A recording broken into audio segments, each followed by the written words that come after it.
Good morning, Advocate.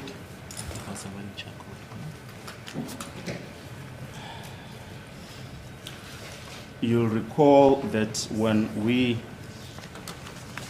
stopped on Thursday, the state had put the following proposition to you, that at the inception of your evidence, you testified that, and we quote, "I am here not to testify for the defense, but for the state and the family of Meiwa, as you want the court to make a just decision." Then you again said words to the same effect, that I'm here to see justice to prevail, not to testify for the defense. You cannot allow the court to be misled in your presence. Does that more or less sum up what you testified about, General? My Lord, let me say, yes, I might have slipped the tongue when I said the state, but what I wanted to say was that I'm here for justice as well as also the family of Moiwa, but I recall I mentioned the state. The reason is that, my Lord, when I was called for the first time, my Lord, I refused to come. But later on, when they say, Lishaban, you are wanted at court by High Court, and there's a summon at our place, my daughter told me that, my Lord, and then I said, I'm afraid of Judge Rata. If there's a summon, I must wake up and drive from Limpopo, and I was sick, and come to Gauteng. Why, my Lord? From the beginning of my police career, they told me to respect the Lord, the court of law, if you want to become a good policeman, my Lord. Kusengenzeka-ke ukuthi kuye kwaba ukushelela kolimi uma ngabe ngithe njengoba umsheshisi-ke uthi ngaye ngathi-ke ngilana ukuthi ngizokwethulela ubufakazi, ngizokwethulela umbuso, angizelanga lana ukuthi ngizokwethulela ubufakazi abameli. Kusengenzeka-ke ukuthi lokho kube-ke ukushelela kolimi, kodwa-ke ngiye ngakhumbula-ke ukuthi ngempela ngishilo-ke ukuthi-ke ngizele istate noma-ke umbuso. Kodwa-ke okwenzekile ukuthi ngiyakhumbula ukuthi-ke ngelanga lokuqala-ke kwakufanele ngize ngalo lana, angeza. Kodwa-ke uma ngabe sengitshelwa-ke indodakazi yami ukuthi-ke kunencwadi-ke ekhona engibiza enkantolo, ngathi-ke cha, angeke ngakwenzi lokho, ngangaphathekile kahle empilweni. Ngashayela-ke imoto ukusuka eLimpopo ngeza ngalana, ngasho ukuthi cha, uJaji Rata ngiyamsaba ngoba ngiyakhumbula uma ngabe ngiqala emaphoyiseni ngatshelwa ukuthi uma ngabe ngifuna-ke ukuba yiphoyisa eliqotho fanele ukuthi inkantolo ngiyihloniphe. General, I suppose you have testified many times in the lands courts, is that correct? Courts in this country, in your long career. Yes, my Lord. I also testified at the High Court when I was still a sergeant in 1985 here at the palace. But it's not to say you cannot make a mistake. Yebo-ke kuyiqiniso ukuthi-ke ngibethulile-ke ubufakazi kwinkantolo eziningi-ke. Nango 1985 ngisewusajeni-ke kunenkantolo-ke ebizwa noma ibhilidi leli elingala ngaphandle-ke kuthiwa yipalace, kodwa lokho akusho ukuthi awungeke ulenze iphutha. Yes. And do you agree, General, that when you are called upon to testify, you just give your version of events as they fall within your personal knowledge? You don't pass judgment on other witnesses. Do you agree? I don't want to say that, my Lord. What I can say is that I don't pass judgment. But when I was told that somebody told me that he knows, I knew about the issue of Meiwa from 2014, and I was not even at the province. That one, it was not a judgment. It was just saying he is misleading the court. Ingabe kuyiqiniso yini ukuthi uma ngabe wethola ubufakazi usho nje lokho wena okwaziyo ayi ukuthi ke kube nenkulumo nazo noma ke wehlulele omunye ufakazi angeke ngisho ukuthi ukwehlulela omunye ufakazi noma uba nezinkulumo ngakuyena ukuthi nje kuphela ukuthi ngizwe ukuthi kunomuntu othe wangitshela ke mina noma ngiyazi mina ngodaba lukwaSenzo Meyiwa kodwa ke ngo2014 ngangingasebenzi nokusebenza kwisifunda maphecelezi ke kwiprovince.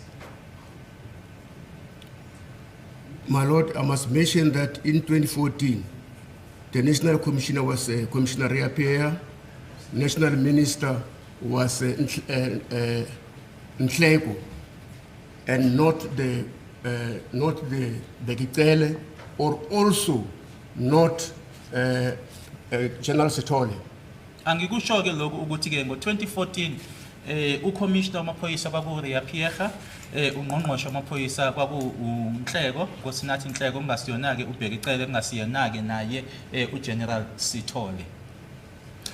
General, do you agree that it is the duty of the court to make credibility findings and no witness can usurp that function of the court? My Lord, you are so true, but the duty of the witness is to tell the court the truth, not to talk about hearsay. The issue is that, my Lord, in 2014, I never drove Mercedes-Benz. In 2014. The whole of 2014, my Lord, I was driving ordinary Toyota buggy. And in 2014, I never received a call from Constable Zungu. And even yourself, you know, we talk in the at our office there. I never received a call where they are saying Zungu is saying he's having the information about these people. And you are aware about that, my advocate. Ingabe kuyiqiniso ke yini ukuthi ke kuumsebenzi wenkantolo ukuthi kube yiyona ke egcineni othi ke noma ke ikhipheke inkulumo noma ke isinqumo ke ngofakazi ngayedwa owethula ubufakazi enkantolo akusona umsebenzi wakho na njengofakazi yebo kuyiqiniso lokho kodwa ke ufakazi ke okwakhe kufanele ukuthi ke azokhuluma ke akwaziyo enkantolo angakhulumi ke inzwabethi futhi ke ngo2014 nje wonke u2014 angaze ngihambe noma ngishayele iMercedes ngangihambela nje ngejwayelekile ke ivan noma ibhaki ke yeToyota nokuthi futhi kangaze kube nocingo engilitholayo kuyena uZungu ngayo 2014 kuyinto oyaziyo ke lokho leyo sakhuluma ngayo ehhovisi lapho. But General, the evidence is that you first made contact with Constable Zungu in 2018, 2019. You say 2019, but his evidence was that it was between 2018 and 2019, not before that. Not in 2014. My Lord, I'm just asking to say that when I'm giving evidence, you said about 2018 or 2019, but when I was testifying there, and then when I listened to the statement of the lawyers there, it was clear that he is saying myself, whether it is 2019 or 2014, he contacted me. And I also went to his place with General Sibiya, and my Lord, is a blue lie. Kubufakazi bakhe ke yena ke uZungu nanjengoba wena ke ukhuluma general ngo2014 yena ke ukhulumeke ngaphakathi ko2018 no2019 mina ke kubufakazi ngibuthola noma ke engikushoyo nanokulalela futhi ke abameli ukuthi ke yena ke ekhuluma ngaye ke u2014 kodwa ke engikushoyo mina lapho noma ekhuluma ngo2019 engikushoyo mina lapho ke ukuthi njena lokho yena ke akusho ukuthi ke nokuthi ngaya la ahlala khona ngihamba naye futhi uGeneral Sibiya ukuthi lawo amanga. But General, there is no such evidence that you went to Constable Zungu's place in the company of General Sibiya, unless if I missed something.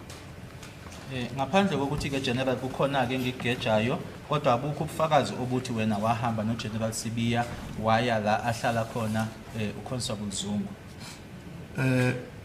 When I was listening, my lord, remember that the first time I got this statement from the advocate there, can I say that because there is evidence, if they can go to paragraph number 9 Uma bangaya of the statement of Constable Zungu. Ngoba ke kunobufakazi obukhona uma ngabe bangaya ke kuyena ke umuqa noma ke uparagraph 9 waso istatement sakhe uZungu. And my lord, if maybe the court can read that exhibit of paragraph number 9 of statement, you will hear what I'm trying to say. Uma ngabe ke kungafundwa ke kulowo muqa lowo ke noma ke leyo paragraph leyo lokhu engikushoyo ke noma engikhulumayo bazokuzwa. General, we've just been through the basic rules of the court that you only testify about what falls within your personal knowledge. Siqeda ke General ukuthi sikutsheleke njengamanje ukuthi wena ke uma ngabe wethula ubufakazi ngaloko wena okwaziyo. I understand that, my lord. Lokho ngiyakuzwa Nkosi yenkantolo. Now, we're going to repeat the proposition that we made to you that Constable Zungu testified that he first made contact with you towards the end of 2018 and 2019. And my lord, is a false and it's lie because of there is a difference between 2018 and 2019, and you cannot make a mistake there. He knows that he met me first time 2019 and not 2018. If he says 2018 and 2019, he's lying to the court, my lord. Sizophinda ke ubufakazi buka Constable Zungu kuwena ukuthi ke wahlangana nawe ke uma sekuyophela ke u2018 kuya ke ku2019 kunomehluko okhona ke phakathi kuka 2018 kanye no2019 amanga lawo uyazi naye ke ukuthi uma ngabe sihlangana ke mina naye sahlangana ngo2019. No, but his evidence was that it was possibly towards the latter part of 2018 or 2019. My lord, there is a difference Either or. between 18 and 19. 2019 is not something you can forget because it was the first time I got hold of this information and I was so happy. So if I cannot forget about 2019, how can you forget? How can you doubt about 2018 and 2019? He's misleading the court. Kunomehluko ke phakathi ku2018 no2019 uma ngabe mina ke ngingakhohlwa ke ngo2019 ngoba ke ngangithokozile ngangijabulile ngokuthi ke ngathola ke lolwazi lolu kwenzeka kanjani ke yena ukuthi ke angazi ke noma ngahlukanisi phakathi kuka 2018 kanye ke no2019 uqamba amanga ukhohlisa inkantolo.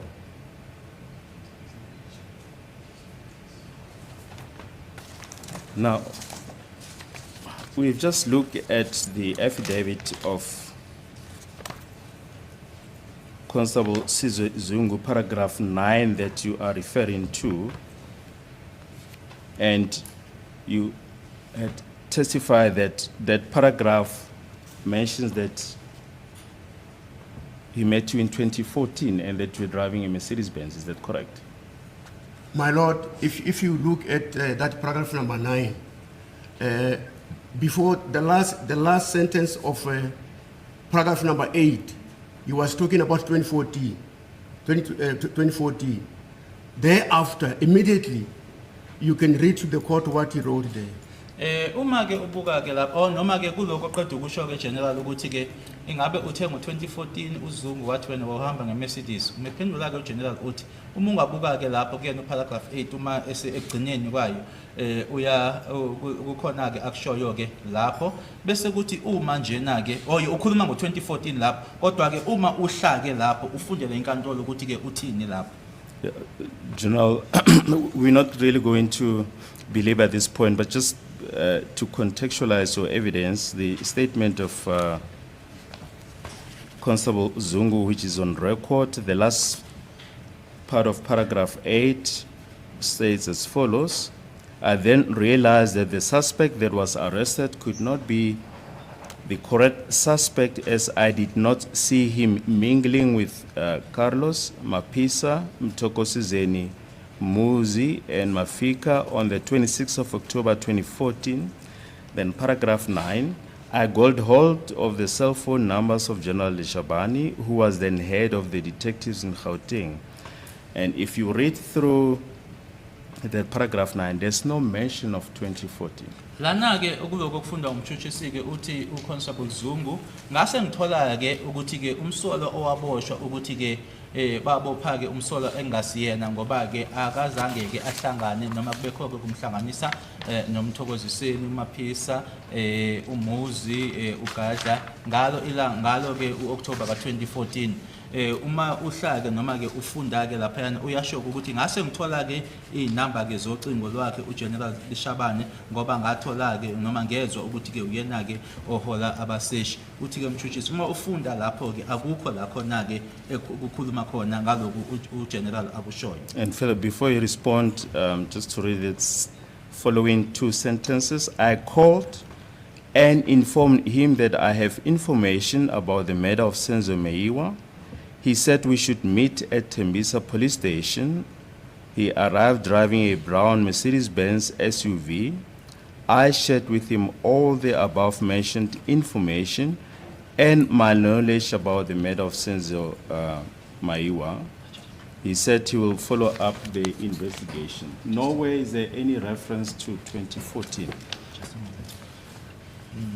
Iyaqhubeka ke le ndawo uma ufunda ukuthi ngaphambi koba uphenduleke General ngathola ke inamba ke zocingo zakhe uGeneral Lishabane kwakuyena ke owayehola noma eyinhloko ke yabaseshi eGauteng ngase ngiqhumana naye ke ngamtshela ke ukuthi nginolwazi mayelana ke nokubulawa kukaSenzo Meiwa wasethi ke asihlangane epolice station yaseThembisa wafika ke ehamba ngeMercedes Benz eBrown ngombala eSUV uthi ke mshushisi akukho nje uma ufunda lapha la khona ke ikhuluma ngo2014.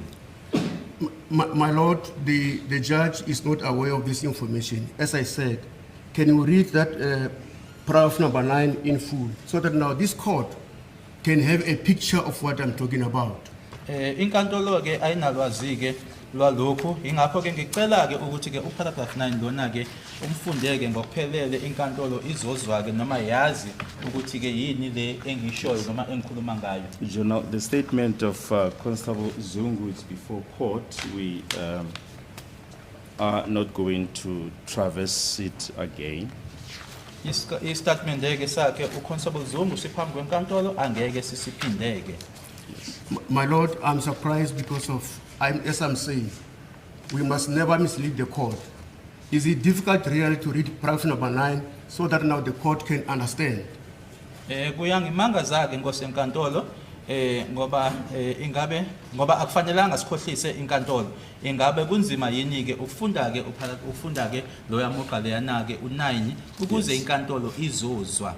Yes, but General, now that you insist that it be read, you can just read it out and place it on record, but as we say, it's already on record. Thank you, my Lord. In the last paragraph of paragraph number 8, he was talking about 2014, October 26.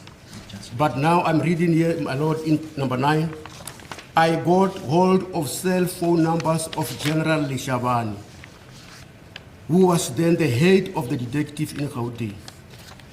I called and informed him that I have information about the murder of Senzo Meiwa. I will be slow, my Lord. He said we should meet at Tembisa police station. He arrived driving a brown Mercedes-Benz SUV. I shared with him all the above information, mentioned information, and my knowledge about the murder of Senzo Meiwa. He said he will do follow-up investigation, meaning myself. After 3 weeks, he called me to say the information I gave him is positive, but you want to further task the detective to further follow up. Meaning that myself, I said I'm going to task the detective, and by that time it means I was at Province. He informed me that he had discovered something on the suspect that is in Rustenburg. Remember, this line goes in line with the last paragraph for paragraph number 9. I'm not saying he said this in 2014. I was just asking to say that now. It is the last paragraph before he come to say he told me there. And then You see the problem there, sorry, General, is that you've embarked on a process of inferential reasoning, which, as we've put to you, that you only testify about what falls within your personal knowledge. Njengoba kuJenerali efunda ke uthi ke umshushishi siyabona ke la kuloko kwenzayo ke manje wenza kona lokho bese kutshele kona ke ukuthi manje wena usuthi njengoba ufunda uthi lokho kusho ukuthi ke manje wena ke kuyinto oyicabangayo ube use uyayisho ke ekuyinto esishile ke kwena ukuthi nje kuphela wethule ubufakazi. My Lord, can the advocate allow me to read this paragraph number 9 so that the court can have full information? Yes, by all means, go ahead. He said. And then it's where he said he will inform Minister Bekele and then National Commissioner General Ketla Sithole. He then asked me about the other suspect. I told him that one of the suspects stays around Tembisa and that he was dealing in drugs. After a few weeks, he called again to ask that I assist him with the information of the whereabouts of Moses Biya, as well as his pictures. There's no CBA. Yeah, There's no CBA. Moses Biya, yes. Yeah. I provided General with the requested pictures, but including those of Mafik Ntazi. I did give him the full information about Muzi and where he could be found, as well as that of Mafik Ntazi. He said he will pursue the information and update me about the outcome of the investigation. I later learned from General that they managed to arrest Muzi for dealing in drugs. And he questioned him about the case of Senzo Meiwa. He told me that Muzi disputed this information, but he implicated his uncle, who is well known to General. I know that Muzi's uncle was known as Butle Spivantuli.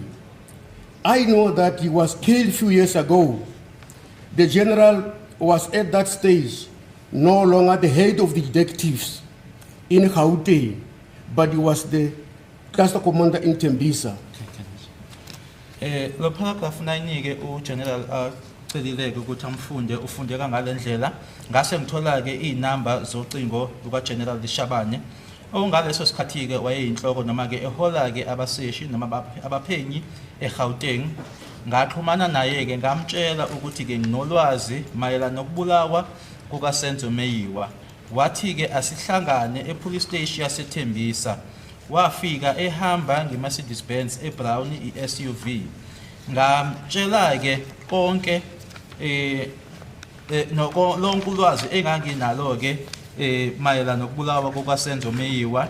Wathi ke uzokwenza olwakhe ke uphenyo. Emuva kwamaviki amathathu waxhumana ke nami ngocingo. Wathi ke engamtshela kona ke kwakuyikona kodwa ke uzoqhubeka ke anikeze ke abaseshi noma ke abaphenyi ukuthi ke baqhubeke ke nokuphenya. Wangitshela ke ukuthi wathola kukhona ke abakuthola kumsolwa oseRustenburg. Theke mayifika kule ndawo ke uGeneral wathi lana ke iyona ke lena ehambisana ke nomugqa wogcina kuyona ke uparagraph 9 lona. Wathi ke wathi uzokwazisa ungqongqoshe uBhekicele naloyo okwakuwumkomishina wamaphoyisa ngaleso sikhathi uGeneral Ketla Sithole. wase engicela-ke noma engibuza-ke noma wangibuza-ke mayela nabanye abasolwa, ngamtshela ukuthi-ke umsolwa oyedwa uhlala ethembisa nokuthi-ke udayisa noma-ke usebenza-ke ngey'dakamizwa. Emuva kwamaviki ambalwa waxhumana nami futhi-ke engibuza ukuthi ngingamlekelela yini mayelana-ke nokuthi-ke umuzi Sibiya angatholakala kuphi kanye futhi ney'thombe. Ngamnikeza uGeneral iy'thombe lezo ayey'cela, kodwa-ke ngafaka nalezo zikaMafika Ntanzi. Ngamnika-ke imininingwane ephelele ngaye umuzi nokuthi-ke angatholakala kuphi nendawo kanye futhi naye uMafika Ntanzi. Wathi-ke uzokulandelela-ke lokho engangimtshela kona abe eseyangazisa-ke ngemiphumela yophenyo. Kamuva-ke ngathola noma ngezwa kuyena uGeneral ukuthi-ke bambopha umuzi, bembophela-ke ukushumbela iy'dakamizwa nokuthi bambuza-ke futhi noma bamhloma imibuzo ngalo icala likaSenzo Meyiwa. Wangitshela ukuthi-ke umuzi wakuphika-ke lokho, kodwa-ke wafaka-ke ecaleni umalume wakhe, umalume owaye umuntu-ke uGeneral owayemazi kakhulu. Ngiyazi-ke ukuthi-ke umalume kaMuzi wayesaziwa ngokuthi-ke uBuhle Siphiva Ntuli. Ngiyazi-ke ukuthi-ke wabulawa kwiminyaka eyandlula. uGeneral ngaleso sikhathi leso-ke wayengasasebenzi-ke nanjengenhloko yabaseshi eGauteng, kodwa-ke wayeseke i-cluster commander eThembisa. Well, General, three issues arising from the paragraph that you've read. The first one is that earlier on you said the fact that Constable Zungu says in his affidavit that you undertook to follow up the information and appoint detectives. You said you are inferring that he's referring to your tenure as at province as the acting deputy commissioner for detectives. You remember that? I remember that, my lord. Yes. But don't forget, he said, when I was the head, he informed me when I was the head of the detectives. Yes, but he Kodwa- makes. I'm sorry. Sorry. Yes, yeah, go. Lana-ke Please, let's give Mr. Jonas the opportunity to interpret.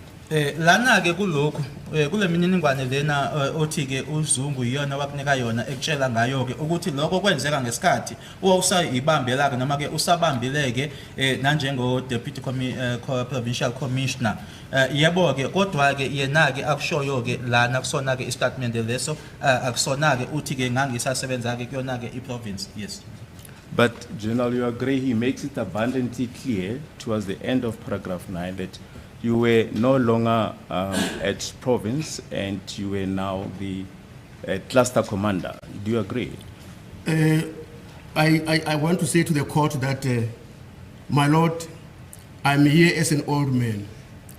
And I tried to convince the advocate long time in the consultation that, please, you are being misled. But here at court is the last place where I'll tell the court the truth.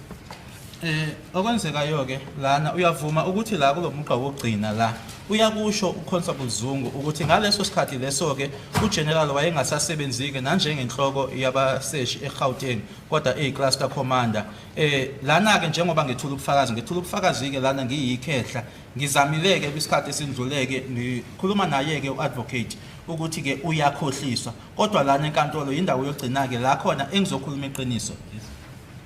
My lord, the reason is that here in paragraph number 9, Zungu is saying very clearly, I got hold of the cell numbers of General Lishabani, who was the then head of detectives in Gauteng.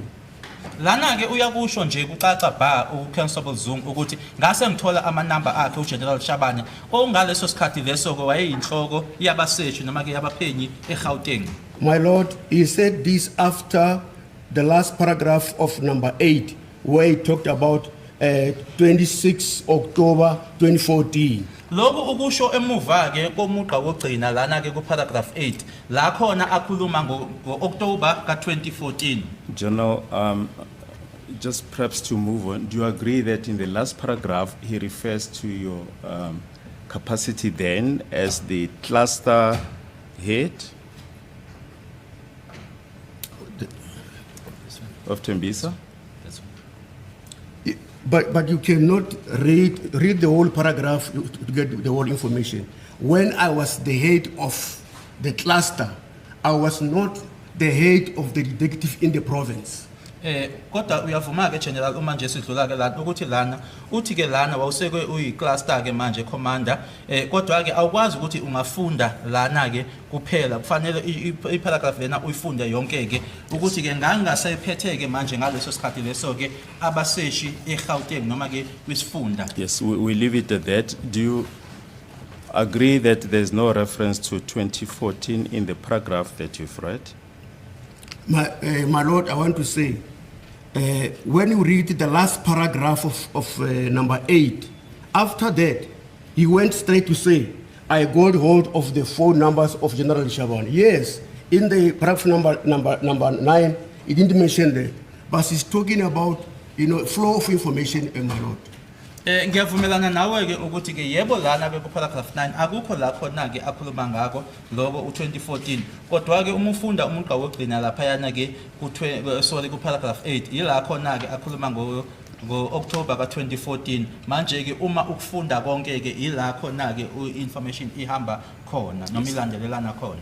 Yes, we're not going to repeat what we said about your inferential reasoning, but thirdly, do you agree that the events that you mentioned in that paragraph happened in 2018 regarding the arrest of accused number 1? My Lord, again, I talked about 2019. He is talking about 2018 and 19 because he was misleading you there. The arrest was made in 2019 Yes. and not 2018.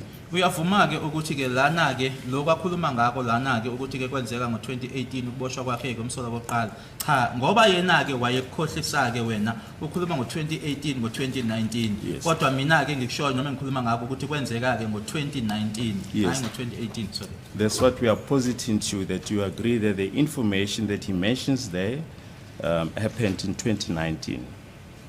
My Lord, what happened here in 2019, he never talked about what he's saying about here now.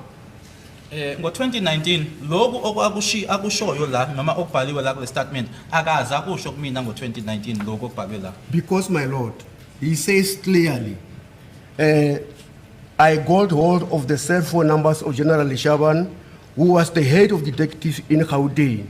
I called and informed him that I have information about the matter of Senzo Meyiwa.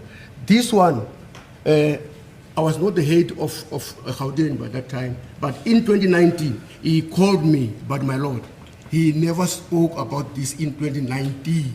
Lana ke uyakusho nje ucaca ukuthi ke wathola ke amanamba ami engangiyinhloko ke yabaseshi ke eGauteng uyashoko ukuthi wasengifonela ke wanginikeza ke lonke lolwazi ngokubulawa kaSenzo Meyiwa kodwa ke lokho wakusho kumina ke ngayo 2019 kodwa ngalesikhathi lesasishoyo yena ke ngangingaholi ke ithimba labaseshi kwisona isifunda. He is lying, my Lord.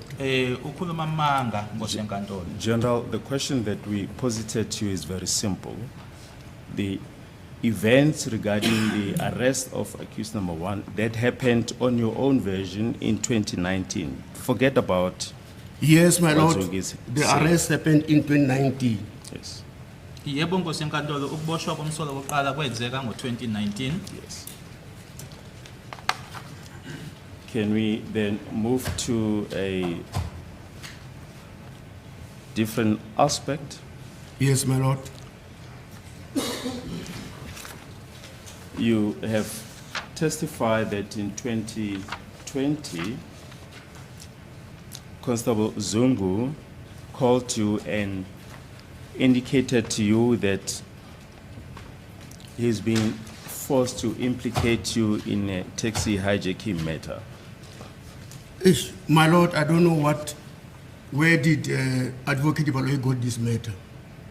I said in 2020, I want to talk very slow, my Lord. Yes. I said in 2020, Kubufakazi bakho ke okwethulile uthe ke uConstable Zungu waseke ekutshela ukuthi wayephoqwa noma waphoqwa ukuthi ke akakufaka ecaleni elihlangene namatekisi. Kusenkantolo ngazi ukuthi Advocate Baloyi uthola phi udaba lolu kodwa ngithe mina ngo2020 yibo. I will explain fully, my lord. Yes. Ngokusho ke ngokuphelele It's where he said, General Lishaban, I have got a problem.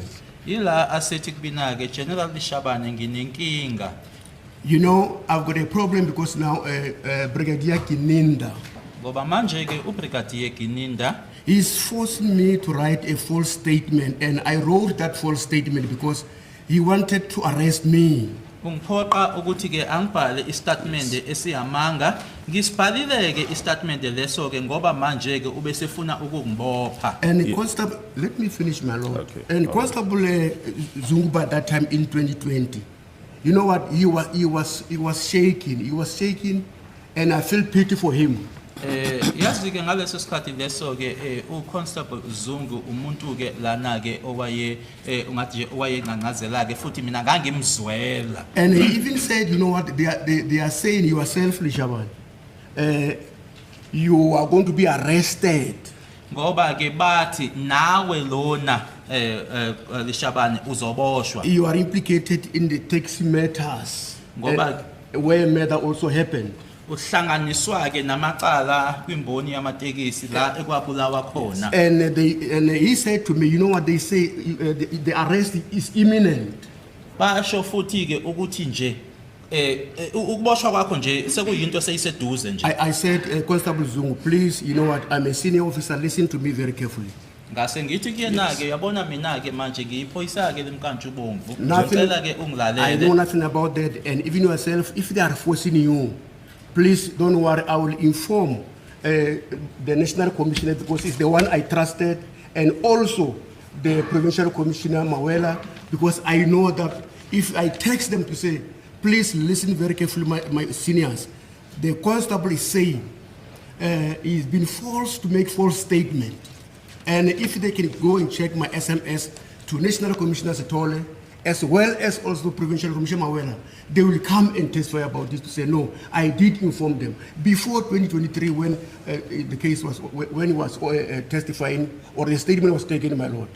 Ukuthi ngase ngithi kuyena ke lalela ke angeke kwenzeke lutho kuwena ngizokhuluma ke no National Commissioner ngizokhuluma ke no Commissioner ke kusona ke isifunda la khona ke engabathumela khona ke uzayezo ke SMS noma kungahanjwa ke kuyobhekwa ke ama SMS la kuzotholakala ke ukuthi ke ngempela ke ngabathumela ke lo mlayezo ngoba ngasho kuyena ukuthi ke uyena engimthembayo uNational Commissioner. My lord, this is the only place, my last place where I can tell the truth. So what happened is where he says, there is a warrant officer Baloyi at Tembisa police station. Lana ke Nkosi enkantolo indawo yogcina ke engaziyo ukuthi ke iyona engakhuluma khona ke iqiniso yila manje ke esekhuluma ke ngaye warrant officer Baloyi ethi ke kunalo warrant officer police station yaseThembisa. He said, please, Lishaban, make a plan and let me leave that police station. Wathi ngiyacela ke Lishabane awenze ukuthi nje angihambe kuleya police station. I said, where do you want to go?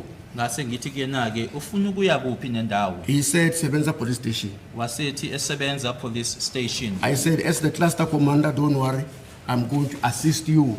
Ngase ngithi ke nanje ngophethe ke indawo ke noma ke icluster lena ke ngizokulekelela ngizokusiza. I then informed the second commander of Tembisa police station that, you know what, there's a problem, you know that. No, Zungu was helping the police about this case. Please, we must make arrangement. He must report to Sebenza. Ila engase ngikhuluma khona ke ne station commander saseThembisa police station ngathi ke uyazi ukuthi ke uZungu ulekelela ke amaphoyisa kuleli cala leli ngiyacela ke ukuthi manje asimsize ke ukuthi ke ahambe ayesebenza. Lastly, my lord, I want to say that I never had a quarrel with Constable Zungu, and even today, I remember I did not have any quarrel with Brigadier Kininda. Okugcina ke inkosi enkantolo engakusho ukuthi ngiyazi ukuthi ke akunankinga noma ke ngathi ke uxabano kulo kukhona noma kwakukhona ke phakathi kwami naye uConstable Zungu nanjengamanje futhi ke naphakathi kwami naye uBrigadier Gininda akunankinga eyikhona. I'm at pain, my lord, because Advocate Baloyi never listened to me clearly. Ukungizwisa ubuhlungu ke lokho ngoba ke uAdvocate Baloyi akaze ke angilalele. This is the last place where I will tell the truth. Indawo yokugcina ke le la engizothi khuluma khona iqiniso. General, can we ask for your cooperation? When we ask you a question, we want you to restrict yourself to that question. My lord, I understand you, but there's where I must explain for the information of the court because yourself, you don't want me to tell the court what happened. Socela ke General ukuthi ke uma ngabe sikubuza umbuzo ukuthi ke uphendule kuphela lokho okuyikona esikubuzayo ngiyakuzwa ngosenkantolo kodwa ke kunala ekufanele ke ngichaze khona ke ngoba ke awungivumeleki ukuthi angitshele inkantolo ke okuphelele. General, you had the opportunity to give your evidence in chief. You've given your evidence in chief. It's now to us. It's now for the state to ask questions, and you confine your answer to what is being asked. Ube nalo ke ithuba General ukuthi ke unikeze ngobufakazi bakho ke ngokuphelele manje ke ukuthina ke ukuthi ke asikuhlobo imibuzo manje ke kufanele ukuthi ke uphendule kuphela lokho ekuyikona esikubuzayo. Now, General, just to come back to the earlier question, do you agree that in your statement, Exhibit ZZZ in brackets 11, you do not refer to this incident in 2020 when you say Constable Zungu informed you that he was being forced to implicate you in a taxi violence matter?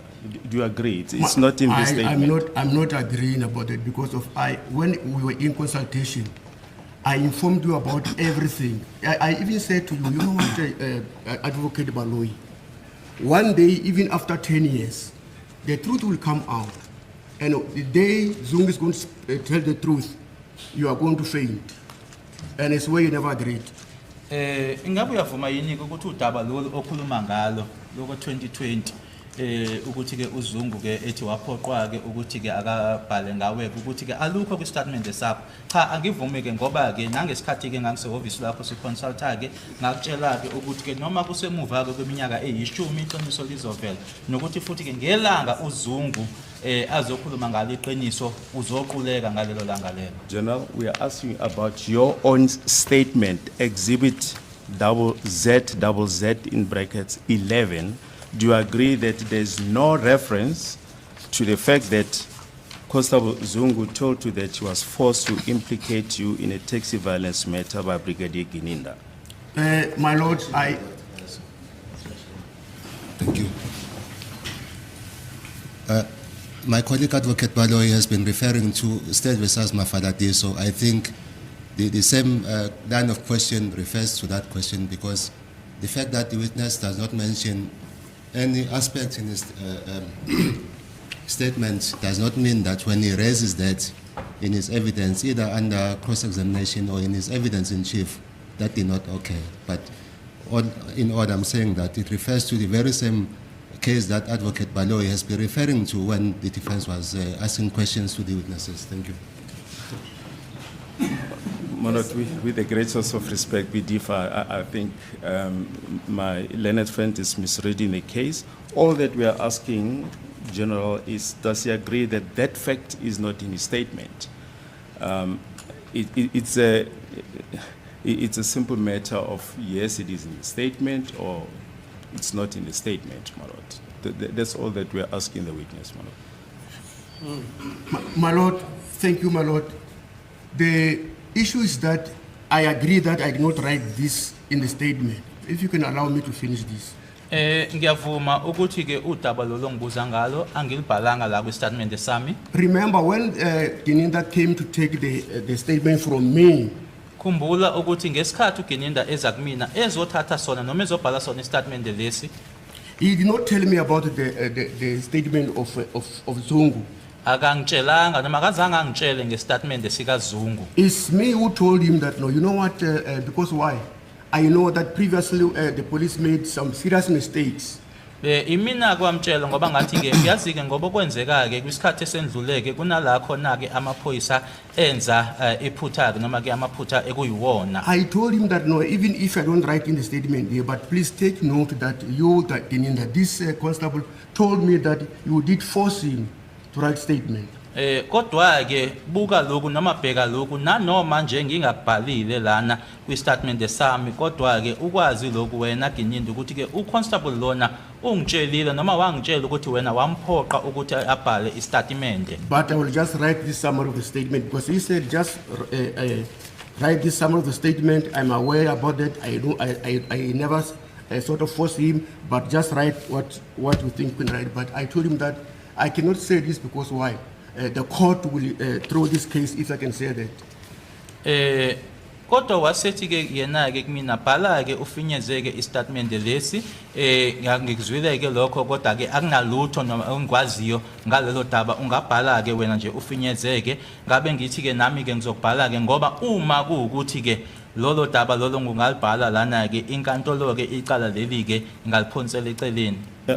General, for the purpose of our question, you do concede that it's not mentioned in your statement, paragraph ZZZ in brackets 11. My lord, I agree, but I said during the consultation, I explained this to you, my advocate, but you do not want to listen to me. Ngiyavuma yebo uma ngabe uthi ke lokhu ke akubhaliwe kwistatement sami kodwa ke ngishoyo ukuthi ke ngakusho ke lokho ngenkathi ke engangisehhovisi lakho kodwa ke awuzange ungilalele. Yes. For the sake of progress, we will move on. Can you perhaps just clarify the court? When you met Constable Zungu, exactly what did he tell you? Did he say he's got information about the commission of the crime involving the death of Mr. Senzo Meiwa? When? Can you tell me Yes. when? General, I'm still in the process of finalizing. When you first met him I'm saying when. in 2019, Thank you, my lord.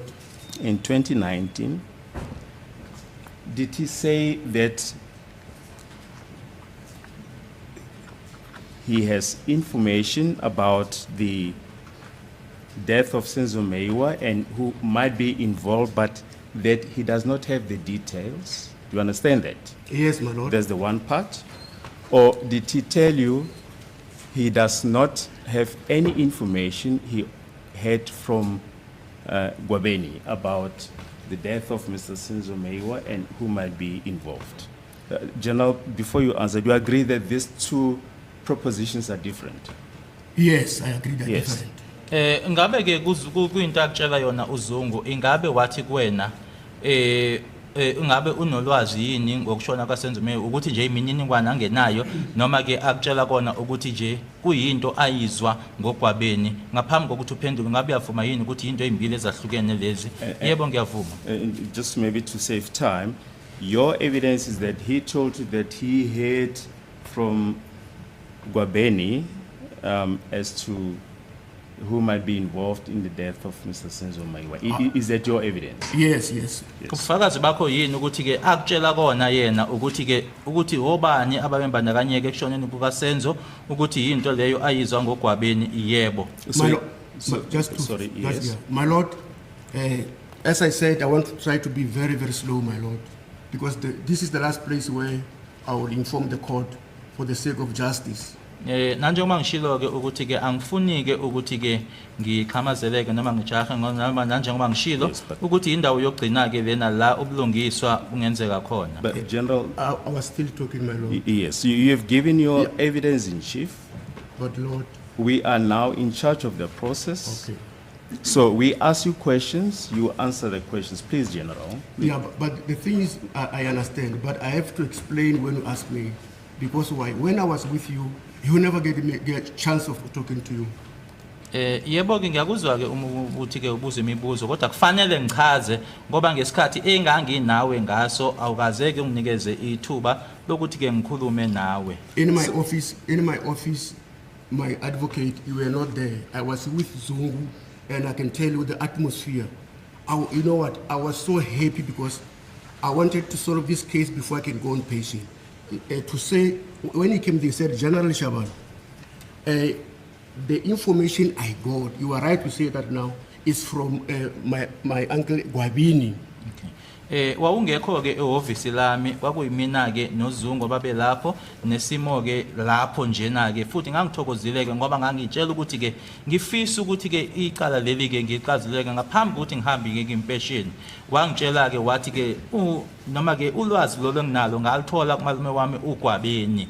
And he said, my lord, and I trusted, he said he trusted his uncle Gwabini. The people who went there is Mozi. Okay, just low.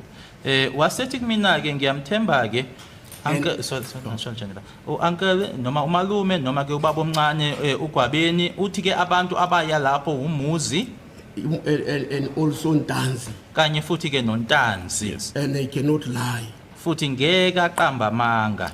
But he was not there.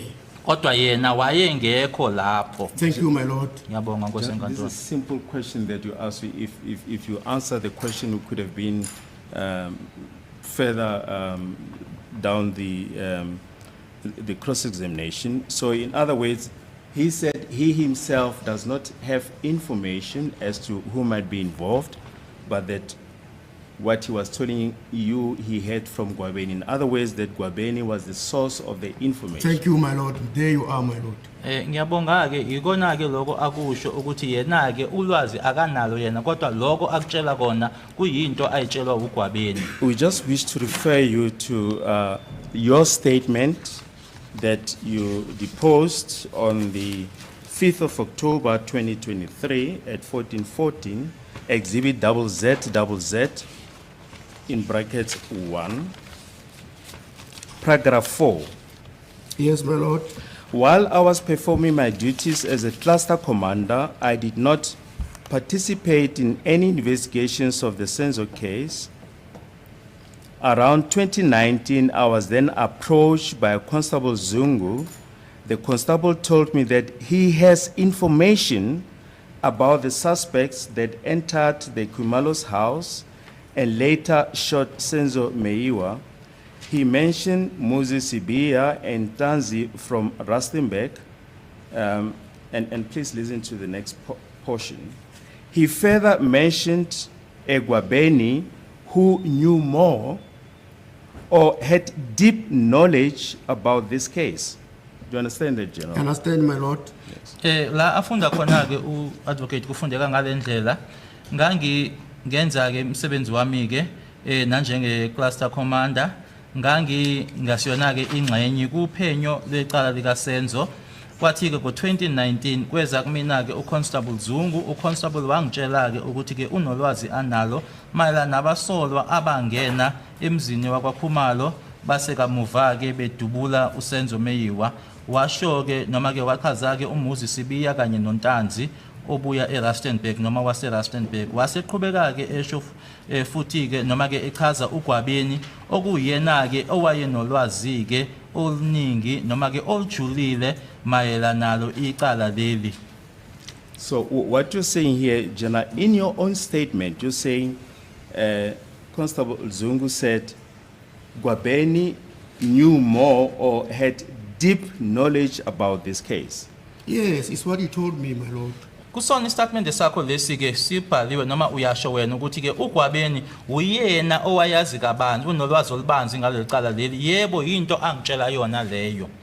And if you look at what is stated in line 4, the constable told me that he has information about the suspects that entered the Kumalos house and later shot Senzo Meyiwa. So in other words, what you're saying is Constable Zungu told you that he has information about the suspects who were involved in the death of Senzo Meyiwa, but that Gwabeni has more information, more details about this case. Do you appreciate that, General? My lord, thank you that you are articulating very clearly. Thank you for that.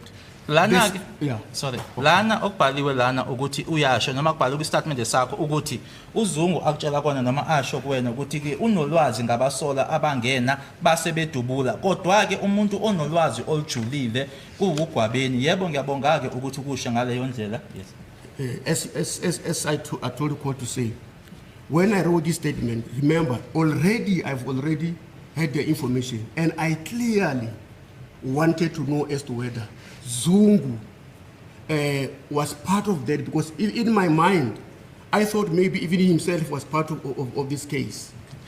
Ukhumbuleke uma ngibhala istatement lesi ngangisenginayo ke information noma phecelezi ke ulwazi ke kodwa ke manje mina ongangifuna ukukuthola ke ukuthi ke ingabe yena ke ngoba la kumina emqondweni kumina ngangithi nami uyingxenye kodwa ngangifuna ukuthola lokho kuyena ke ukuthi ngabe waye khona yini. The same information you are talking about, my lord, of to say about the information, is that he has information which he got from Gwabini, and that the same alleged is where myself and you and Gwabini we were fighting to say, you mustn't say alleged, you must say you had it from Zungu, not to say that you had it from Gwabini.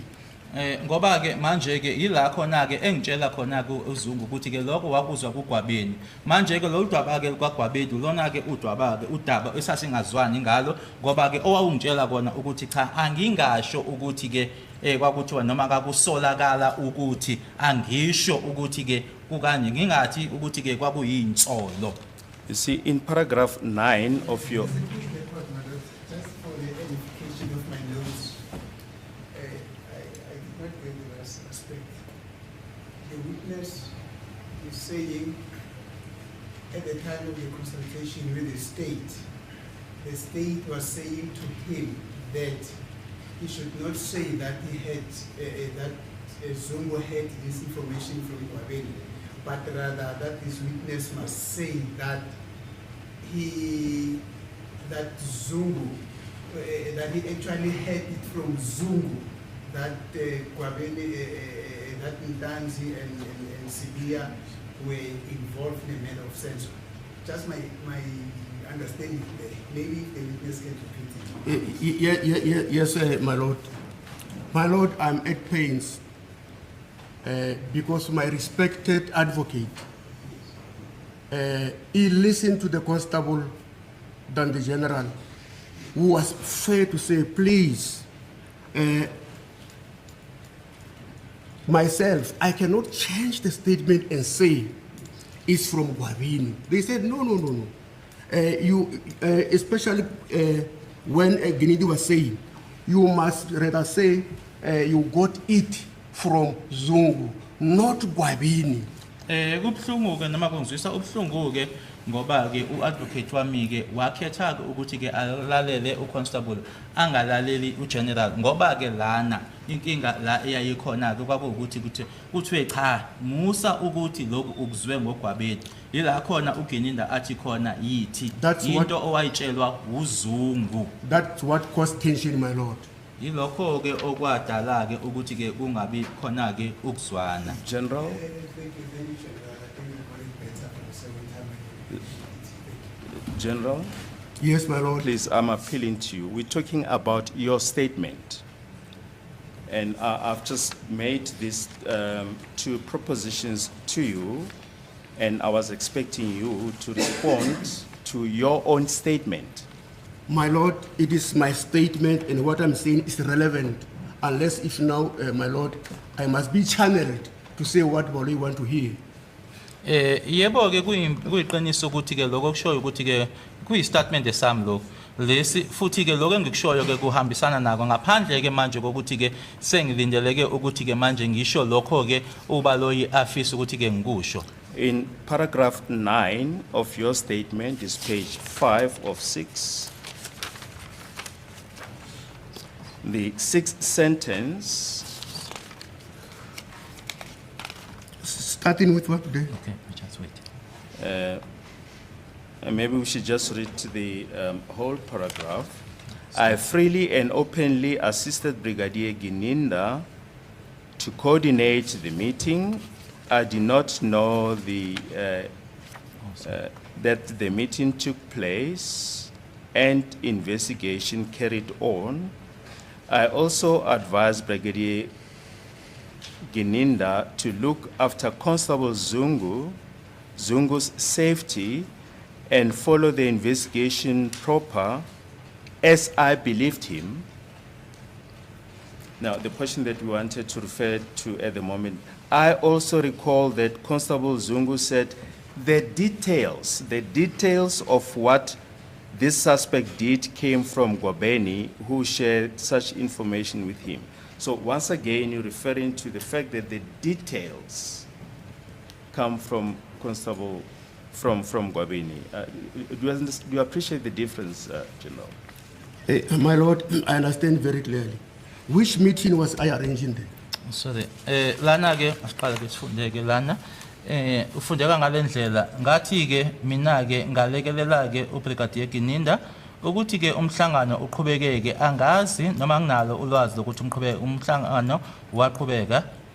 Ngiyazi ukuthi ngempela umhlangano waqhubeka nokuthi futhi ke uphenyo luqhubeka ngase futhi ngitshela yena ke uBrigadier Gininda noma ke ngeluleka yena ke uBrigadier Gininda ukuthi ke abheke udaba lokuvikeleka kwakhe uZungu nokuthi futhi enzeke uphenyo futhi ke ngamkholwa ngiyakhumbula futhi ke ukuthi ke uConstable Zungu wangitshela wathi imininingwane yokuthi ke umsola noma ke abasola laba benzani ukuthi ke lokho kwakuqhamuka kuZungu ngiyaxolisa kwakuqhamuka kuGwabeni manje ke uGeneral useyabuza ukuthi wuphi manje lo mhlangano lo mina engalekelela ukuthi ke awuqhubeke.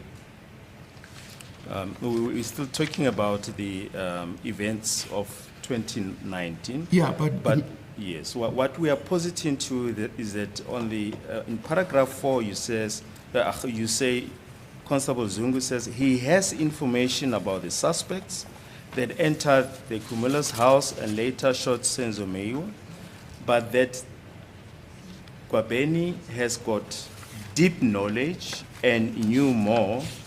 And this is confirmed in what you say in paragraph 9 that Constable Zungu said the details of what the suspect did come from Gwabeni. And we're putting it to you it is in stark contrast to what you testified to, that Constable Zungu told you that all the information that he said that he has comes from Gwabeni. Lana esikushoyo kuwena ke General ukuthi ke uma sifunda lana ke kule ndawo la khona uthi ke uZungu uyena ke owasho ukuthi ke umuzi kanye naye ke uNtanzi bona ke abangena lapho ukuthi ke bese kuthi lana ku paragraph 9 la esikufundela khona ke ukuthi ke ethi khona ke imininingwane uZungu ngiyaxolisa uGwabeni umuntu ke onemininingwane ukuthi ke lapho uma ubheka nje lezo inkulumo lezo ukuthi inkulumo lezo ezihlukile akusho into akusiyona into eyodwa. My lord, I'm asking only one thing. Which meeting? Because I must tell the court what transpired, because there is a lot of meetings there. Which meeting is talking about? Kufanele ke ukuthi ke ngiphenduleke noma ngisho kuyikona ke enkantolo ngiyabuza ke manje ukuthi umuphi umhlangano ngoba ke yayiminingi imihlangano. So we told you, General, please, we told you that this is the first meeting that Constable Zungu had with you. According to your own, we're going according to what you are stating in your own statement. But my lord, it's true. If you are talking in the first meeting, you are so right. I never called Brigadier Gininda because by that time I was not even aware that Brigadier is the one who's saving the case. If it's true that you are saying, you are talking about the first meeting, this statement is false, my lord. Uma ke ukhuluma ke ngomhlangano wokuqala lapho ke angaze nje ngishayela ucingo ngishayela yena ke uBrigadier Gininda ngoba ngangazi nokwazi ke ukuthi uBrigadier Gininda uyena ophethe icala leli uma ke ukhuluma ngaleyo mhlangano okusho ukuthi ke le statement lesi ke akusilona iqiniso. So I see we've went beyond the normal short adjournment. Yeah, Can we continue? Or? No, let's adjourn.